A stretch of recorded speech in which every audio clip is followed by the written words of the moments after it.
Sa kabila ng mga pagsubok dala na nagdaang bagyo, isang veteranong magsasaka mula sa Barangay Sagana sa bayan ng Laur ang nakaani ng 251 kaban ng palay sa 2.5 hektaryang bukiring sinasaka nito. Si Eduardo de la Cruz, 71 taong gulang, ay 15 taon nang nagsasaka bilang porsyentuhan sa lupang pagmamay-ari ni Ginang Dayan Morales.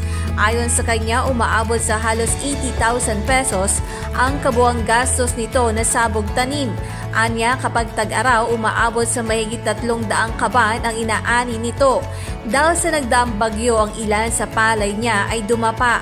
Kaya't nagnais si Eduardo na makapagbenta ng aning palay sa Provincial Food Council ng Kapitolyo, sa hangaring makakuha ng mas makatarungang presyo para sa kanyang ani sa gitna ng pabago-bagong presyuhan ng palay sa merkado. Dito po sa labas, 11 pinakamataas. Naglalaro po sila sa 10 hanggang 11. Binili po ng Kapitolyo yung aming inani na ganun pong halaga, 15. Para po sa akin, masasabi ko talaga malaki po katulungan sa magsasaka po yung ginagawa po ng ating gobernador ngayon. Dahil unang-una nga po, sa nakakawas ko po mga magsasaka rito, talo po sila sa, ibig po sabihin, lugi sila sa pagsasaka sa ngayon. At karamihan nga po, natungro pa.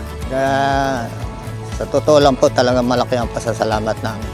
At mula po nang magsimula yan, yung kumuha ng policy gov, nandun na po kami. Sila na rin po ang kumukuha talaga. Matagaraw sa matagulan, kinukuha po ni gov. Maraming salamat po doon kay gobernador po natin. At unang-una nga po, malaki po na itutulong niya sa mga magsasaka.